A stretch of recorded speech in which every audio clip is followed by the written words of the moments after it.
Bom dia, boa tarde ou boa noite, dependendo do horário que você estiver nos assistindo.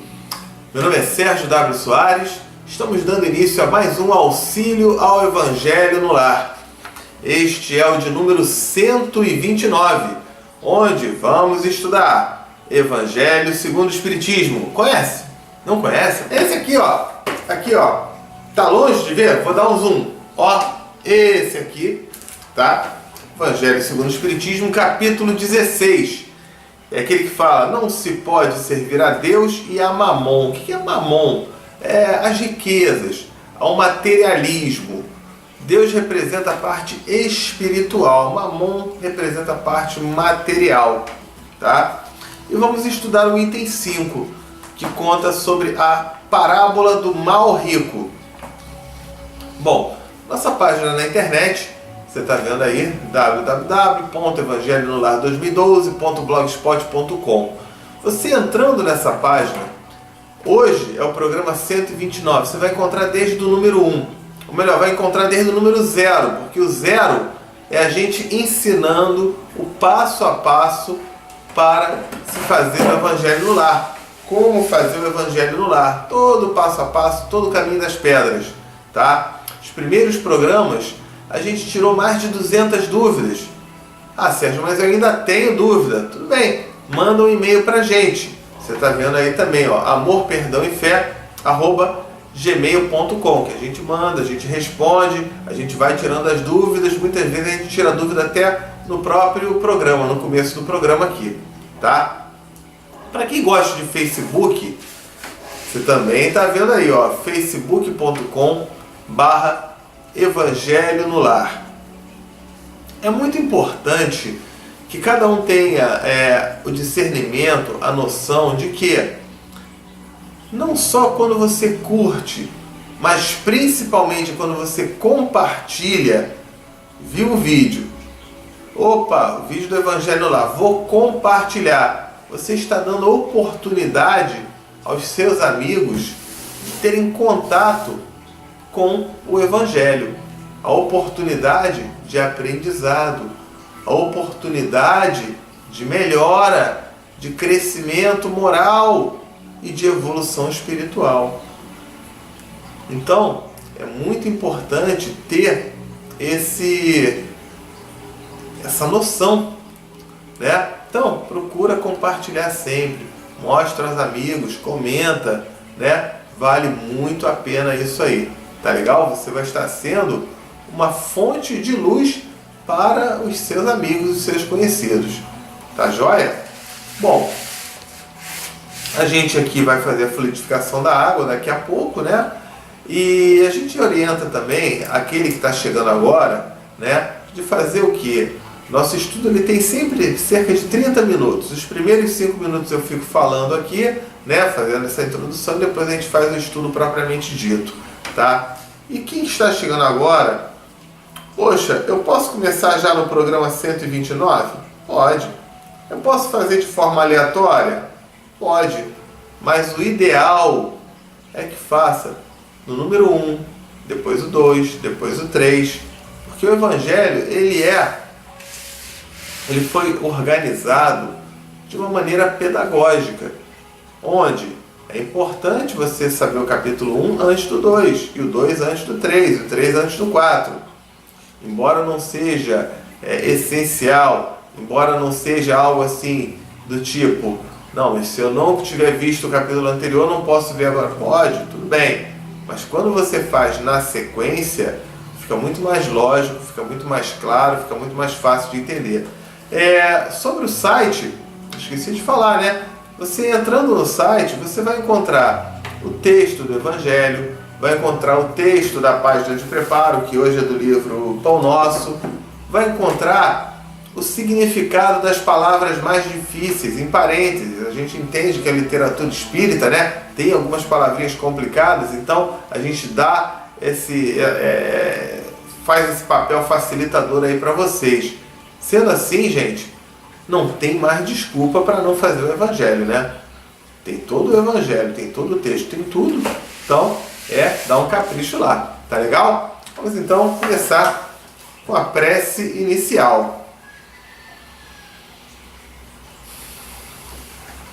Querido Deus, amado Mestre Jesus, benfeitores e espiritualidade amiga, que conosco se faz presente neste momento, obrigado por mais esta oportunidade de estudo, de aprendizado, de conhecimento, que possamos, encarnados e desencarnados, aprender, assimilar esses conteúdos e especialmente colocá-los na prática em nosso dia a dia. Desde já agradecemos a presença dos anjos guardiães que conosco estão e que possa o estudo de hoje transcorrer num clima de muito amor, de muita paz e de muita alegria. Que assim seja, graças a Deus. Então, vamos lá, né? Feito isso, página de preparo é do livro Pão Nosso. O autor é o Espírito Emmanuel, quem psicografou foi o Chico Xavier. É o capítulo 116. O título desse capítulo é Ouçam-nos. Tá? Então ele começa com uma citação. Esse capítulo ele tem tudo a ver com o estudo do Evangelho. Tá? Então um vai complementar o outro. Se alguma coisa ficar um pouquinho... estou em dúvida aqui, calma. Na hora que a gente for fazer o estudo no Evangelho, aí vai esclarecer tudo. Tá? Então, ele começa com uma citação anotada por Lucas no capítulo 16, versículo 29, que diz assim: Disse-lhe Abraão, eles têm Moisés e os profetas, ouçam-nos. Então vamos ver. Justamente sobre essa parábola do mal rico. Então, a resposta de Abraão ao rico da parábola ainda é ensinamento de todos os dias no caminho comum. Então, o que fala essa parábola do mal rico? Daquele cara, né, que juntou fortunas e que não utilizou corretamente essas fortunas e depois ficou pedindo arrego, né? Enfim, pedindo ajuda. Mas vamos lá. Inúmeras pessoas se aproximam das fontes de revelação espiritual. Entretanto, não conseguem a libertação dos laços egoísticos, de modo que vejam e ouçam qual lhes convém aos interesses essenciais. Você vê muita gente... Isso se de repente não for você ou alguém do seu lado, se for, disfarça. Por favor, olha para o lado, olha para lá, olha a janela, disfarça, tá? Mas, às vezes, a gente conhece alguém, se não formos nós, né? Que frequentamos a igreja, vamos ao templo para ter as revelações, ter o aprendizado. Tem romaria, o cara vai naquela romaria, aquele devoto, carrega um monte de cruz, um monte de santinho, um monte de coisa, mas na prática, no dia a dia, trata mal o próximo. Na prática, quer se dar bem diante dos outros. Quer ser oportunista. E como é que fica diante disso? O fato daquela pessoa ir à igreja vai resolver? Vai trazer algum adianto para ele? A gente lembra que o templo religioso, que é a igreja, a casa espírita, é uma escola. Ir à escola não é o suficiente. Ir à escola é para quê? Para aprender. E uma vez aprendido, deve ser praticado. Colocado na prática em nosso dia a dia. Se eu não colocar na prática, é como se eu fosse na escola, aprendesse, não colocasse na prática, eu vou tirar nota 0. Adiantou eu ir à escola? Não, não vai ter adiantado. A pessoa vai ter ido para a escola, eu fui à escola, olha, eu fui à escola, mas não aprendeu nada, então, não colocou na prática. O que adiantou ir para a escola sem estudar, sem colocar em prática? É isso que ele está falando. Vamos lá. Há precisamente um século, né? Ele disse que faz mais ou menos um século, e aí a gente já pode colocar há mais de um século. A gente até colocou em parênteses, porque nos dias de hoje já tem mais de um século, ok? Estabeleceu-se intercâmbio mais intenso entre os dois planos na grande movimentação do cristianismo redivivo. O que é redivivo? É renovado, é vivo novamente. Contudo, há aprendizes que contemplam o céu angustiados tão só porque nunca receberam a mensagem direta de um pai ou de um filho na experiência humana. Bom, o Livro dos Espíritos foi, se não me engano, 1859. Então, em 1959, fez um século, e estamos em 2015, já tem bem mais do que um século, né? Já estamos aí um século e meio quase. Já tem mais de um século e meio, né? Mas na época que foi escrito essa mensagem, falava sobre um século. Então hoje já é um século e meio. Já tem mais de 150 anos aí, pelas contas, né? Estabeleceu-se esse intercâmbio através dos estudos de Kardec, das instruções dos espíritos, dos fenômenos que começaram a acontecer no mundo inteiro, com este envio das mensagens, essa intercomunicação mais forte. E aí, muita gente psicografando e tal. E aí, nesse meio todo, surge um ou outro que fica inconformado. Eu não recebo, eu queria receber a mensagem da minha mãe que morreu, do meu pai que morreu, do meu avô que morreu, da minha avó que morreu, e eu não recebo. E aí se revolta por causa disso. Então é isso que ele tá falando, né? Começa a ficar na bronca, ficar angustiado. E alguns destes chegam ao disparate de se desviarem da senda, desviarem do caminho, alegando tais motivos. Eu vou largar, não quero aprender espiritismo, não quero aprender nada disso, não recebi mensagem, vou largar isso. Olha só. Então você está aprendendo espiritismo por interesse, né? Interesse de receber a mensagem. Olha como é que você está usando uma máscara, se for esse caso, né? Faça a sua parte primeiro. Faça a sua parte bem. E se você tiver esse merecimento e condições, porque às vezes o espírito daquele parente que se foi, às vezes ele não quer, às vezes ele não pode, às vezes ele não está em condições de enviar uma mensagem, ou às vezes ele até está em condições, mas por saber como você é e como você costuma reagir, ele prefere não mandar, porque sabe que você pode vir a fazer alguma besteira ou qualquer coisa assim. Besteira em que sentido, Sérgio?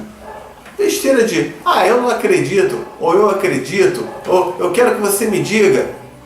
Olha, a gente já teve, por incrível que pareça, já chegou e-mail pedindo para a gente receber psicografia do espírito do pai ou da mãe para que ele desse nessa psicografia a senha do cartão de crédito.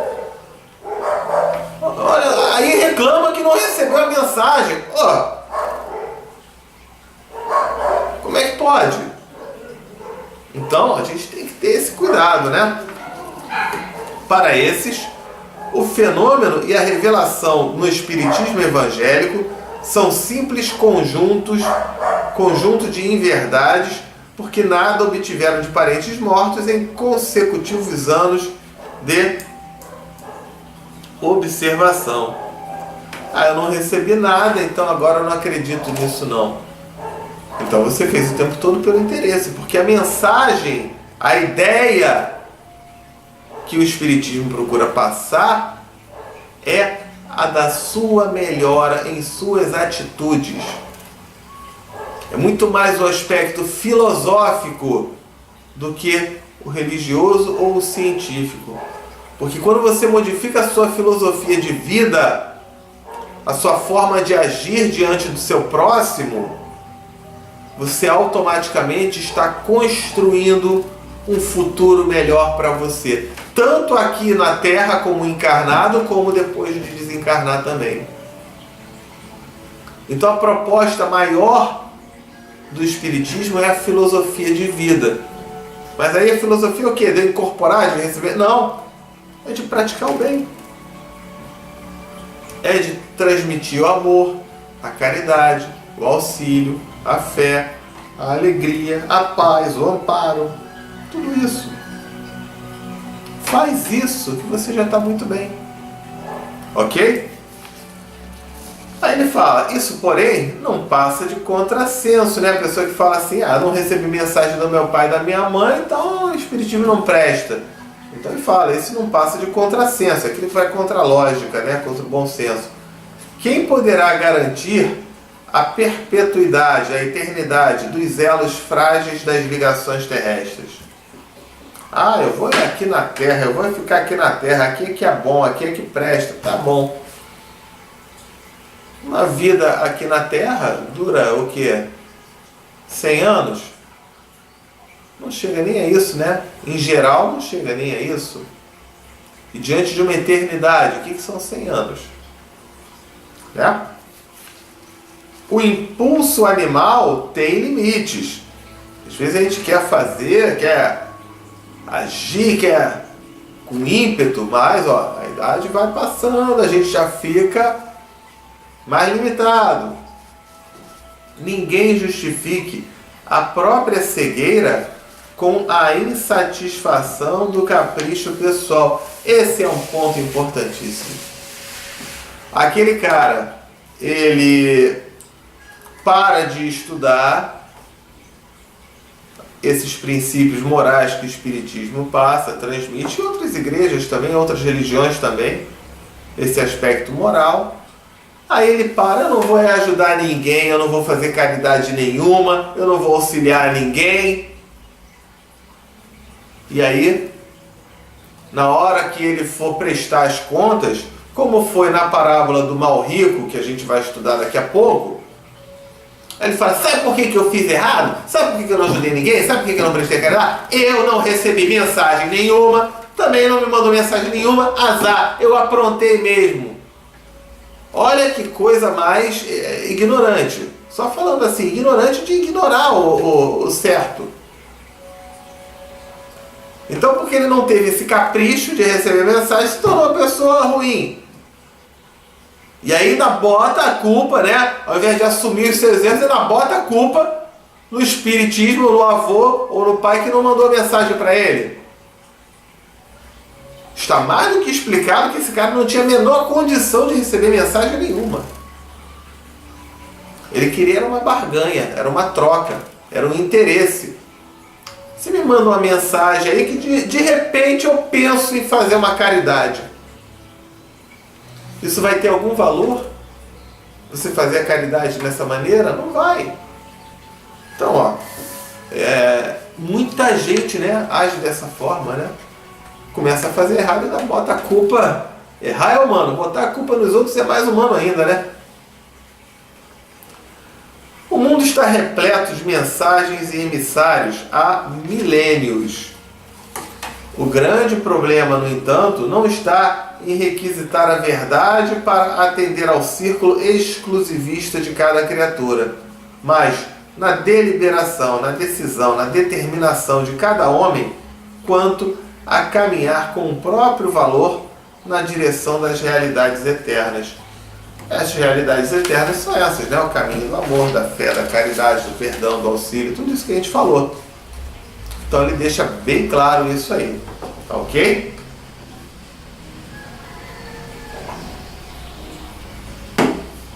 Vamos lá então, né? Capítulo 16, Não se pode servir a Deus e a Mamon, parábola do mal rico. Mamon é um termo derivado da Bíblia, usado para descrever riqueza material ou cobiça, na maioria das vezes, mas nem sempre personificado como uma divindade. Como um ser, Mamon representa o terceiro pecado, a ganância, a avareza ou a obsessão pelo dinheiro. Gente, esse capítulo ele é muito importante, que se faça entender que bens materiais, a riqueza, o dinheiro, isso não é pecado.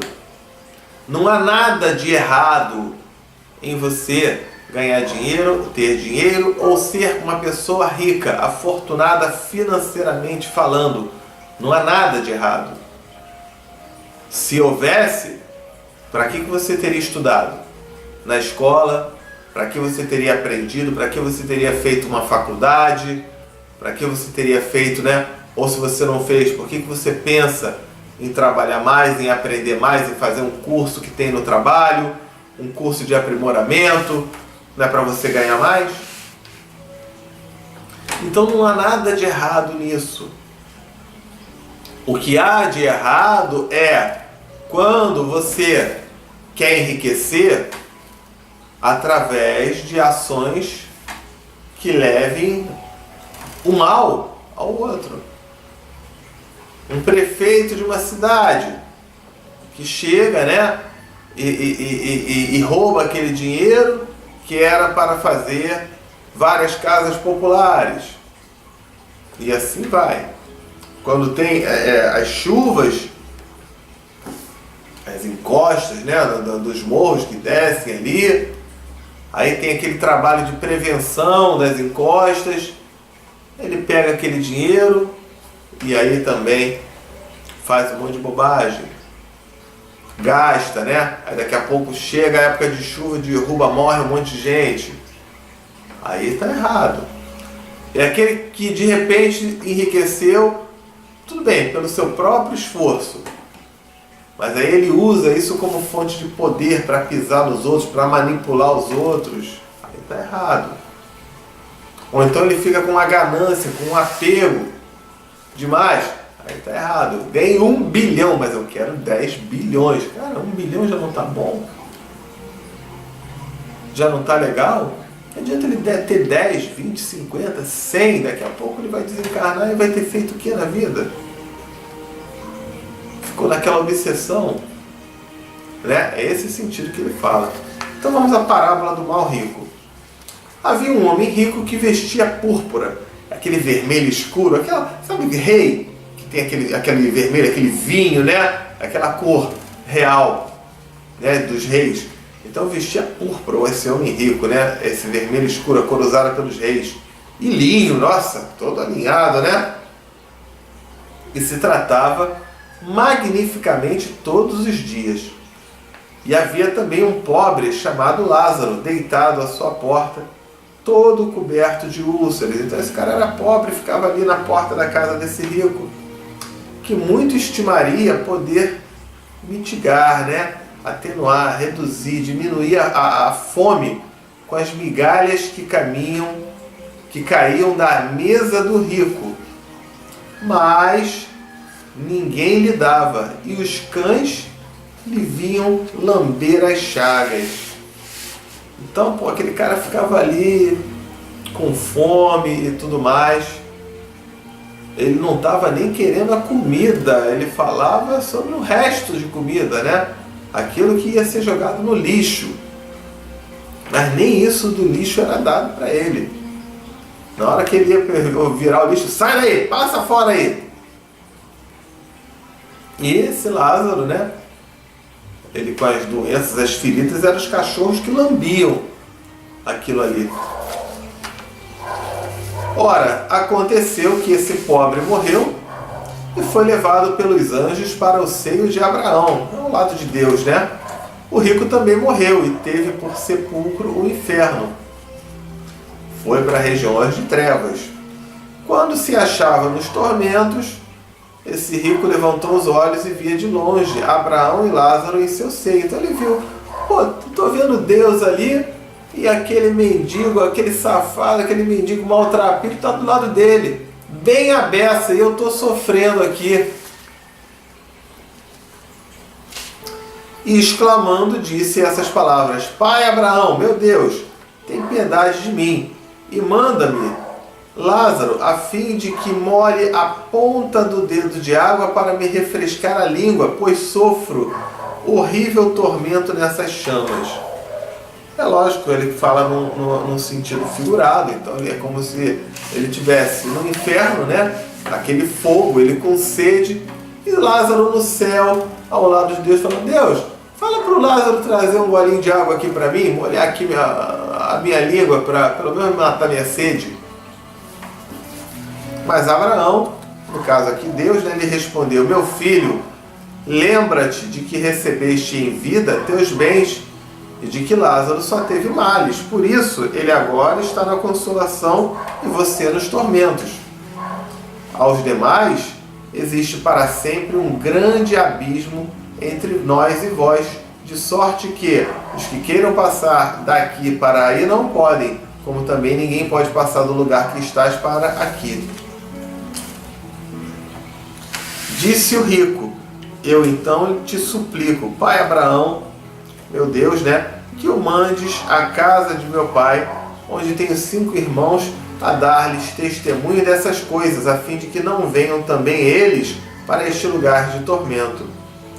E aí Abraão falou: eles têm Moisés estava encarnado, né, e os profetas que os escutem. Não, meu pai Abraão, disse o rico, se algum dos mortos for ter com eles, farão penitência. E respondeu-lhes Abraão: se eles não ouvem a Moisés nem aos profetas, também não acreditarão, ainda mesmo que algum dos mortos ressuscite. Então ele falou o seguinte: manda uma mensagem lá, avisa lá para ele, deixa eu aparecer. Abraão era como se chamava ali Deus, né? E Moisés estava na terra e falou: gente, se tem Moisés que está ali, em carne e osso, com aqueles mandamentos, com tudo, bem claro, bem específico, e o cara não faz, você está querendo o quê? Que eu utilize efeitos especiais para fazer ele acreditar? Não é assim. Não é assim que vai funcionar, né? Vale também lembrar dessa parte quando ele comenta, né, o que está no céu não vai para o inferno, o que está no inferno não vai para o céu. Naquele momento. Porque outras oportunidades serão dadas. Lembra que foi dito: nenhuma ovelha do rebanho se perderá. Então, ele vai ter outras oportunidades de aprendizado, de estudo, reencarnar, fazer o certo, para poder, num processo de evolução, galgar, né, e conseguir chegar lá em cima. É isso que ele coloca, tá certo? Então, feito o estudo aí dessa parábola, vamos à prece. Aquela prece pelas pessoas queridas, amadas, encarnadas ou desencarnadas, amigos ou inimigos, que a gente vai desejar o bem, né? Tudo aquilo de melhor. Então, eu vou começar a prece, quando eu disser pausou, você aperta o pause aí, e aí vocês mencionam em voz alta o nome de cada pessoa, né? Encarnado ou desencarnado, vizinho, colega de trabalho, parente, né? Amigo de infância, que vocês desejem tudo de bom, tudo de melhor. Depois eu digo solta o pause e a gente dá sequência com a fluidificação da água e a prece de encerramento. Então vamos lá.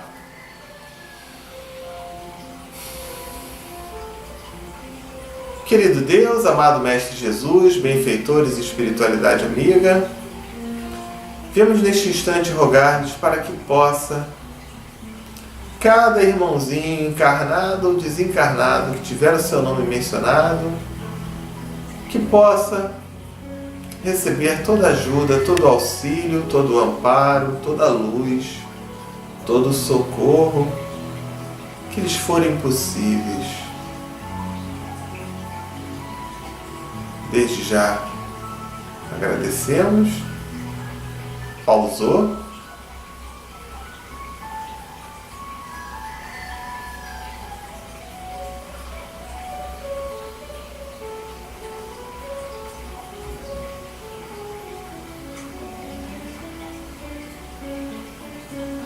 soltou o pause.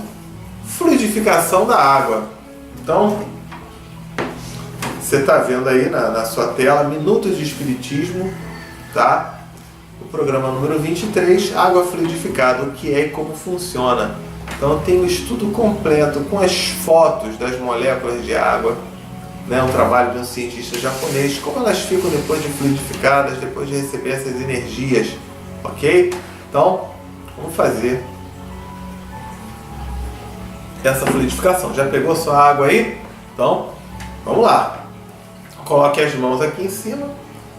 Se você sente as energias saindo pela ponta dos seus dedos, coloque nessa posição. Se você sente sair pela palma das mãos, coloque então nessa posição.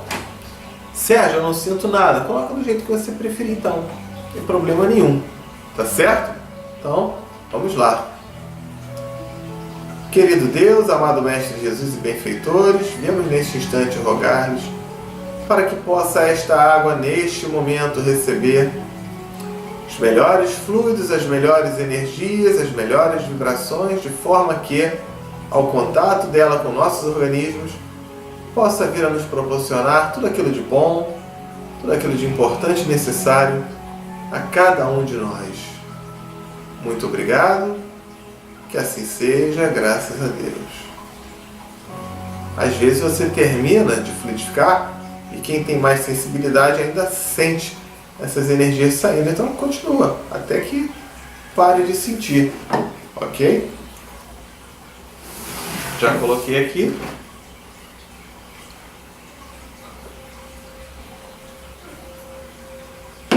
E chegamos então ao momento da prece de encerramento, né?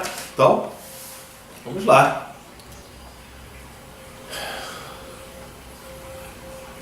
Querido Deus, amado Mestre Jesus, benfeitores e espiritualidade amiga, obrigado por mais esta oportunidade de estudo, de aprendizado, de auxílio, de conhecimento, de reflexões. E que possamos, diante dessas lições, assimilar e vir a melhorar cada vez mais em nosso dia a dia, em nossas ações e nossas atitudes. Obrigado aos anjos guardiães que aqui estiveram dando todo o sustento e o amparo e o auxílio a mais este estudo. Que possamos ter uma semana de muita luz, muita tranquilidade, com todo o auxílio e proteção que nos forem possíveis, seja pelo nosso merecimento ou pela misericórdia de Deus. E que possam os valores da fé, do amor, do perdão, da caridade, do auxílio, da tolerância, da paciência, da paz, da alegria se fazerem cada vez mais presentes em nossos corações, de forma que possamos ser verdadeiros instrumentos de Deus a cada vez que colocarmos na prática alguns desses valores diante do nosso próximo. Obrigado por mais esta oportunidade. Que possamos estar aqui na próxima semana para mais um estudo, mais uma oportunidade de esclarecimentos. Que assim seja, graças a Deus. Muito bem. Feita a prece de encerramento, né? É hora de finalizarmos então o estudo de hoje. Tá ok? Fiquem com Deus, tenham todos uma ótima semana e encontro marcado na semana que vem. Tá ok? Tchau, tchau!